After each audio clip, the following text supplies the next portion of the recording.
안녕하세요. 얼마 전 이혼 소송을 시작한 30대 여성입니다. 남편과 저는 어머니 지인의 소개로 만났습니다. 어느 날 어머니께서 이 남자 좀 한번 만나보라며 저에게 남편의 사진을 들이미셨어요. 실물은 어떨지 몰라도 사진으로 보기엔 나쁘지 않더라고요. 제가 당시 어떤 남자 연예인에 푹 빠져 있었는데 언뜻 보면 그 연예인 얼굴도 닮은 것 같고 소개팅을 하러 나가는 자리였으니 외모를 무시할 수는 없잖아요.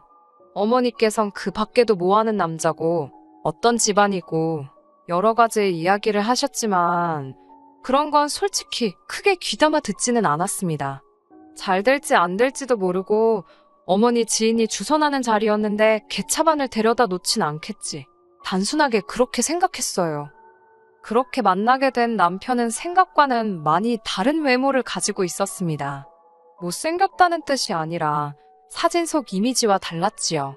사진에서는 약간 차갑고 도시남자 같았는데 막상 만나보니까 둥글둥글하니 어른들이 좋아하겠다 싶더라고요. 한마디로 제 스타일은 아니었습니다. 하지만 남편 성격이 참 좋더라고요. 생긴 것처럼 성격도 모난 구석이 없었고 상냥한 말투의 배려가 몸에 배어있는 것 같았습니다. 무엇보다 저는 영화광이라고 불릴 만큼 영화를 좋아하는데 남편도 그렇더라고요. 첫 번째 데이트를 마치고 집에 돌아와 남편이 추천해 주었던 영화들을 보게 되었는데 어쩜 취향이 그렇게 비슷하던지요? 이 남자다 싶었네요. 그렇게 저희는 3주 만에 사귀는 사이가 되었습니다. 결혼을 하겠다는 것도 아니고 단지 제가 연애를 시작했을 뿐인데 친구들도 가족들도 신기해하고 기뻐하고 솔직히 말씀드리자면 제 나이 29살에 처음 하는 연애라서 그랬던 것 같아요. 반면에 남편은 저를 만나기 전 2번의 이별이 있었다고 하더군요. 궁금하지 않았기에 못하러 저런 이야기를 나한테 하지 싶었지만 남편은 저에겐 뭐든지 이야기해주고 싶었다 했습니다. 이런 인간이었으니 저를 속일 거라곤 조금의 의심도 하지 못했어요. 남편과 결혼을 약속한 건 사귄 지 2년쯤 됐을 무렵입니다. 5살 연상의 남편은 연애 초반부터 결혼 이야기를 자주 했어요. 그러다 사귄 지 1년이 넘어가자 본격적으로 결혼하자는 소리를 입에 달고 살더라고요. 처음엔 그런 남편이 부담스러워서 화도 여러 번 냈지요. 그럴 때마다 저같이 좋은 여자를 놓치기 싫어 그렇다며 넉살 좋게 넘어가는 사람이었습니다. 결국 사귄 지 2년 만에 제가 백기를 들었네요. 솔직히 이 정도로 나랑 결혼하고 싶어 하는데 설마 제 눈에 눈물 나는 일을 할까 싶었거든요. 이 사람이라면 평생 나를 지켜주고 행복하게 해주려나 보다 그런 생각도 들었고요. 한편 남편은 연애 시절부터 어떻게든 하루빨리 저를 자기 부모님께 소개시키고 싶어 했습니다. 눈도장을 찍어야 빨리 정도 들고 그럴 것 아니냐고요. 하지만 전 그 정이 무서웠어요. 남녀 사이가 한치 앞을 모르는데 괜히 정이라도 들었다가 헤어지게 되면 저희 둘뿐만 아니라 양쪽 부모님까지도 상처를 받으실 게 뻔했으니까요. 결국 본격적으로 결혼 이야기가 오가고 나서야 처음으로 아버님 어머님 댁에 인사를 드리러 갔습니다. 친정 어머니께서 가면 가만히 목성마냥 앉아있지 말고 눈치껏 움직이라고 하셨는데 지금 생각해보면 저보다 친정어머니가 더 긴장을 하셨던 것 같네요. 빈손으로 갈 수 없었으니 홍삼 세트와 제철 과일을 준비했고요. 첫 만남 치고 분위기는 나쁘지 않았어요. 회사를 다니시다 은퇴하셨다는 아버님은 말수가 없으셨는데 남편 말로는 매사 무덤덤하신 분이라 했어요. 한편 어머님께서는 평생을 전업주부로 사셨고 현재는 봉사활동 다니는 게 낙이라고 하셨습니다. 두 분은 제가 순하고 고분고분해 보여서 마음에 든다고 하셨습니다. 여자는 모름지기 그러면 제일인 거라고 칭찬도 해주셨는데 왜인지 기분이 좋지만은 않았네요. 남편에게는 3살 터울의 형이 있었는데 그 형과는 결혼 전까지도 만나지 못했습니다.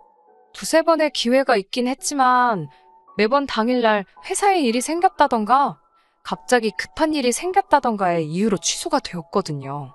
저도 그렇고 남편도 그렇고 다들 일을 하던 사람들이니까 다시 약속을 잡는 일도 쉽지가 않았고요. 어머님 아버님께선 아주버님하고는 차차 친해지면 되지 않겠냐며 너무 신경 쓰지 말라 하셨습니다. 그렇게 유야무야 넘어가서 결혼식장에서 처음 만났어요. 남편과 아주버님의 사이는 좋은 편이었지만 연애 때부터 남편이 제 앞에서 아주버님 이야기를 한 적은 거의 없었습니다. 아주버님은 지방에서 일을 하고 있다는 것 정도였지요. 그러다 결혼을 며칠 앞두고 아주버님이 유부남이고 아이가 있다고 하더라고요. 솔직히 황당했어요. 이게 뭐라고 말을 안 했지 싶었으니까요. 도무지 이해가 안 돼서 왜 진작에 말하지 않았냐고 물으니 남편의 반응은 자기도 모르겠다며 깜빡했답니다. 그러더니 자기 형이 결혼했고 안 했고가 우리 결혼에 영향을 끼칠 만큼 중요한 일이었냐고 오히려 저에게 반문을 하더라고요. 그렇게 물어오니 저도 달리할 말은 없었습니다만 그래도 기분이 나쁘고 찜찜하더군요. 아무튼 무사히 저희는 부부의 연을 맺게 되었습니다. 앞으로 남편과 저 둘이서 잘 먹고 잘 살면 될 줄 알았지요. 그런데 식을 올리고 얼마 되지 않아 어머님 때문에 크게 감정이 상하는 일이 있었습니다. 신혼여행에서 돌아온 날이었습니다. 아침에 친정 아버지가 갑자기 쓰러지셨다는 소식을 들으면서 비행기를 탔던 상황이라 제 마음은 한시가 급하고 바빴지요. 원래 계획대로라면 시댁으로 먼저 향했겠지만 솔직히 그런 계획은 안중에도 없었습니다. 저는 남편에게 시댁에 연락드리라고 했고 그리고는 얼마나 서둘렀는지 기억도 잘 안 나요. 알고 보니 아버지는 원래도 심한 저혈압이셨는데 근래의 사업 때문에 신경 쓰실 일이 많다 보니 순간 정신을 잃으셨던 모양입니다. 다행히 직원들이 옆에 있었기에 바로 병원으로 이송되셨고요. 아버지가 괜찮으신 걸 확인하고 나서도 한동안 놀란 가슴이 진정이 되질 않았습니다. 아버지는 집으로 가시겠다고 고집을 피우셨고 그렇게 저희는 친정으로 향했습니다. 남편에게 어머님이 뭘 하시냐니까 알겠다고 하셨다고 하길래 저는 다 괜찮은 줄 알았어요. 그렇게 남편과 함께 친정에서 하루를 쉬고 이튿날 시댁으로 향했습니다. 시댁에 도착했더니 어머님께서 저를 본체만 채 하시더라고요. 저희 여행이 어땠는지 그런 건 고사하고 사도는 어떻냐, 괜찮으시냐도 한마디 물어보지 않으셨습니다. 솔직히 저희에 대해서 안 물어보시는 거 저를 무시하신 건 서운하셔서 그러시나 보다. 그러실 수도 있지 싶었어요. 하지만 저희 아버지가 병원에 계셨다는 걸 아시면서 괜찮으신지 한마디 물어봐주지 않으시니 저도 사람인지라 기분이 상하더라고요. 저도 그래서 아무 말도 안 하고 있었습니다. 아버님과 저 그리고 남편이 어색하게 거실에 앉아 있었고 어머님은 찬바람을 쌩쌩 내뿜으시며 괜히 거실을 왔다 갔다 하시더니 안방으로 쏙 들어가시곤 방문을 쾅 닫아버리셨습니다. 제가 안방을 노크하며 어머님께 괜찮으시냐고 배는 안 고프신지 외식하는 게 어떠실지 여러 가지를 여쭤봤습니다만 아무런 말씀도 없으셨고요. 난처한 제가 남편에게 어떻게 좀 해보라니까 제가 저지른 짓이니 저더러 수습하랍니다. 그 말을 듣는데 정이 뚝 떨어지더라고요. 장인어른이 쓰러지신 게 제가 저지른 짓인 거냐고 따지고 드니 그럴 정신이 있으면 자기 어머니부터 달래드리라는 거예요. 어이가 없어서 한마디 싸붙이려는데 갑자기 안방문이 확 열리더니 어머님이 나오셨습니다. 저를 노려보시더니 엄청 서럽다는 듯이 엉엉 소리를 내시며 울기 시작하셨습니다. 저더러 이제 와서 못하러 왔냐고요. 당혹스러웠지만 저도 모르게 죄송하단 소리가 절로 나왔습니다. 어머님께선 당신이 저희 오는 날에 맞춰서 음식도 잔뜩 만들고 했는데 저희가 친정으로 내빼서 너무 서러우셨답니다. 내빼다니 말씀이 심하시다 싶었지만 혹시 남편이 설명을 똑바로 안 했나 싶어서 저희 아버지가 저혈압으로 쓰러지셔서 걱정이 돼서 먼저 가게 되었다고 모르셨냐고 조심스레 물었어요. 그러자 안다고 잘 알지만 저혈압으로 죽는 사람이 세상에 어디 있냐입니다. 그래서 네 아버지 죽었냐입니다. 멀쩡하지 않냐고요. 제가 놀라서 어떻게 말씀을 그렇게 하시냐고 그랬더니 또 우시면서 서운해서 그러신답니다. 아니 서운하면 막말해도 되는 건가요? 저도 그때는 도저히 표정 관리가 안 돼서 제가 다음에 다시 와야겠다고 인사를 드리곤 자리를 일어났습니다. 남편이 그러고 가면 어쩌냐길래 오빠는 더 있다 오라고 했어요. 나는 불편해서 못 있겠다고요. 그날 그 사건을 계기로 어머님과 제 사이에는 보이지 않는 벽이 생기게 되었습니다. 아버님께선 저더러 적당히 하고 굽히고 들어가라 하셨고 저는 그에 대해서 좋다 싫다 대답하진 않았지요. 다만 가정의 평화를 위해서 며느리 노릇만 하자고 마음을 먹었네요. 이후로 명절이라던가 생신 그리고 어버이날 정도만 챙겼습니다.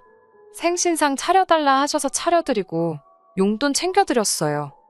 하지만 어머님은 그런 제 모습을 보곤 제가 죄송해서 그러는 줄 아셨나 봅니다. 그 일이 있고 1년도 되지 않아 아주 어이없는 소리를 들었거든요. 결혼했다던 아주버님은 사실 저희가 식을 올릴 때 이미 이혼한 상황이었습니다. 두 사람 사이에는 아이도 있었는데 이혼하면서 형님이 데리고 갔다고 했어요. 이후로 아주버님은 시댁으로 들어가 살기 시작하셨다고요. 자세한 이야기는 솔직히 궁금하지도 않았고 알고 싶지도 않았습니다. 시댁에 정이라곤 하나도 없었으니까요. 그런데 얼마 전 형님께서 아이를 데리고 시댁에 오셨습니다. 재혼을 하셨는데 재혼 상대도 아이가 있었던 모양이에요. 뭐 속사정이 어떤지는 모르겠지만 아이를 더는 못 키우겠다고 그러면서 시댁에 두고 갔다대요. 어머님께선 저 이야기를 하시면서 이제 당신이 믿을 건 저밖에 없답니다. 어이가 없어서 애를 아무 생각 없이 떠맡으신 거냐고 마음 같아선 따져 묻고 싶었지만 꼭 눌러 참고 확실히 말씀드렸습니다. 작은 엄마의 역할 그 이상은 바라지 마시라고요. 하지만 어머님이 생각하시는 작은 엄마와 제가 생각하는 작은 엄마가 달라도 한참 달랐던 모양입니다. 시댁과 저희 집은 차로 1시간 거리였는데 그럼에도 불구하고 시도 때도 없이 저에게 전화를 걸어오셨어요. 주로 아이가 이런 상황인데 뭘 어떻게 해줘야 하냐는 거였지요. 애가 아픈데 병원에를 데려가라거나 애가 잠을 안 자는데 너희 집에 며칠 데려가서 재우라는 말도 안 되는 황당한 말씀들을 하셨습니다. 그러다 사건이 터졌습니다. 새벽 2시쯤이었는데 어머님께서 전화를 걸어오셨지요. 그 시간에 전화를 하시는 게 처음은 아니셨습니다. 매번 짜증과 걱정을 동시에 하면서 전화를 받아야만 했고 그날도 그랬지요. 어머님께선 애 몸에 두드러기가 난 것 같다며 어떻게 하냐입니다. 병원에 데려가시라니까 저더러 오랍니다. 당신은 너무 피곤하다며 내일 봉사도 가야 한다고. 왜? 그런 날 있잖아요. 유난히 컨디션도 안 좋고 모든 게 짜증나는 날. 제가 그날 그랬습니다. 너무 어이가 없어서 아주버님은 뭐 하시냐 물었어요. 그러자 어머님께선 지금 내일 출근해야 돼서 잔답니다. 그러면서 목소리 낮추래요. 저희 남편 자는데 깬다고요. 그 말을 들으니 정말 응어리 같은 게 가슴속에 목구멍으로 솟구치는 듯 했습니다. 저도 내일 출근해야 한다고 하니까 너는 여자지 않냐고 여자는 가족 돌보는 게 우선이라며 빨리 출발하랍니다. 전 너무 화가 나서 아주버님한테 얘기하시거나 병원에 연락하시라고 했어요. 전 아무것도 모른다고요. 그러자 어머님께선 또 우시더라고요. 어떻게 작은 엄마라는 애가 이렇게 매정할 수 있냐면서 네 새끼여도 그러겠냐입니다. 도저히 어머님의 억지를 상대해 드릴 수가 없어서 남편을 깨웠습니다. 전화기 너머로 제가 남편을 깨우는 소리가 들렸던 모양이에요. 어머님께선 내일 출근해야 하는 애를 왜 깨우냐며 이번엔 화를 내셨습니다. 울다가도 화를 내시고 그러다 다시 저한테 앓는 소리를 하시고 진짜 원맨쇼도 이런 원맨쇼가 없더라고요. 더는 저도 견딜 수가 없어서 남편더러 당신이 받아보라고 휴대폰을 넘겼습니다. 건성건성 네네 하고 대답하는 소리가 들리더니 남편이 저더러 그냥 좀 갔다 오랍니다. 가서 들여다보는 척이라도 하고 오래요. 그러면서 작은 엄마도 엄만 아니냐며 왜 이렇게 모성애가 없냐입니다. 어차피 우리도 애 낳으면 아주버님이고 어머님한테 아쉬운 소리하는 날이 없겠냐며 저더러 먼저 모범을 보이라나요. 제가 덕을 쌓아야 훗날 태어날 우리 애가 그 복을 누린다나 말 같지도 않아서 가볼 테면 당신이나 가보라고 난 모르겠다고 그러고는 돌아 누워버렸습니다. 뒤척뒤척 하다가 밤잠을 설치고 어쨌든 출근은 해야 했으니 일어났습니다. 보아하니 남편도 제대로 못 잔 눈치더라고요. 제가 거실로 나가니 이야기 좀 하잡니다. 출근해야 하는데 바쁜데 왜 그러냐니까 지금 출근이 문제가 아니래요. 그러면서 자기가 밤새 곰곰이 생각해봤는데 조카를 데려와야겠답니다. 자기가 보아하니 어머님은 연로하시고 조카가 온 뒤에는 봉사활동도 못 다니셔서 스트레스를 많이 받으시는 눈치래요.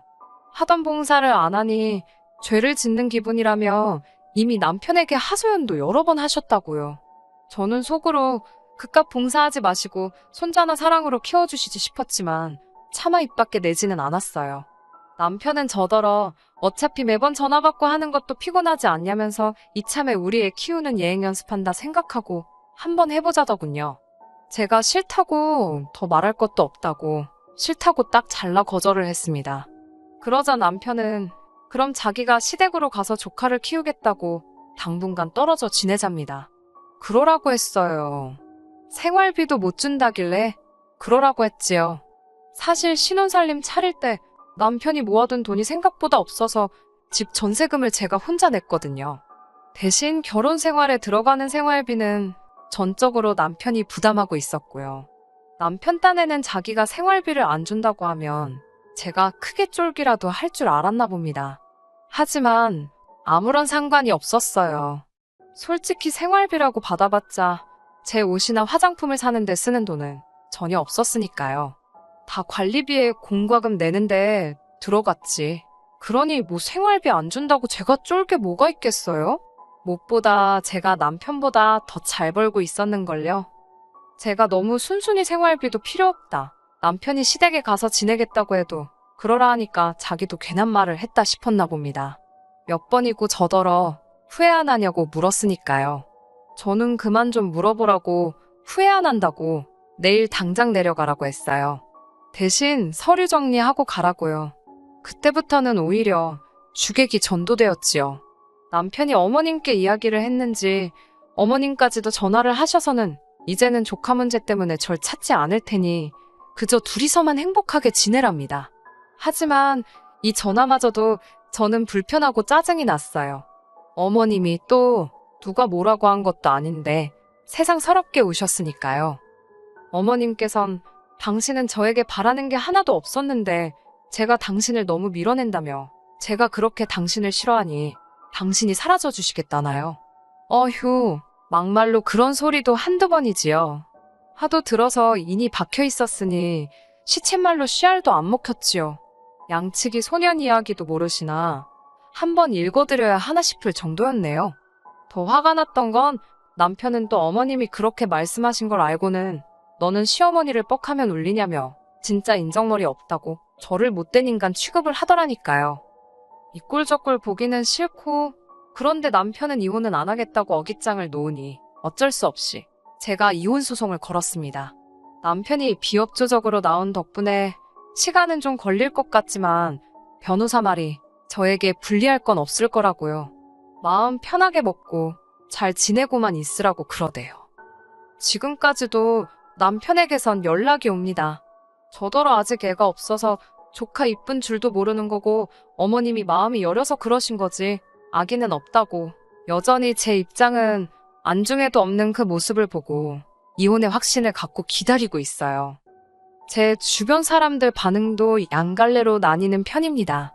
몇몇 사람들은 그래도 한번 참지 그랬냐, 애가 나중에 크고 나면 얼마나 너한테 고마워하겠냐며 저를 탓했고 또 다른 사람들은 남의 애를 왜 너가 떠맡냐, 너네 시댁 이상하다 그러며 저 대신 욕을 해주기도 했어요.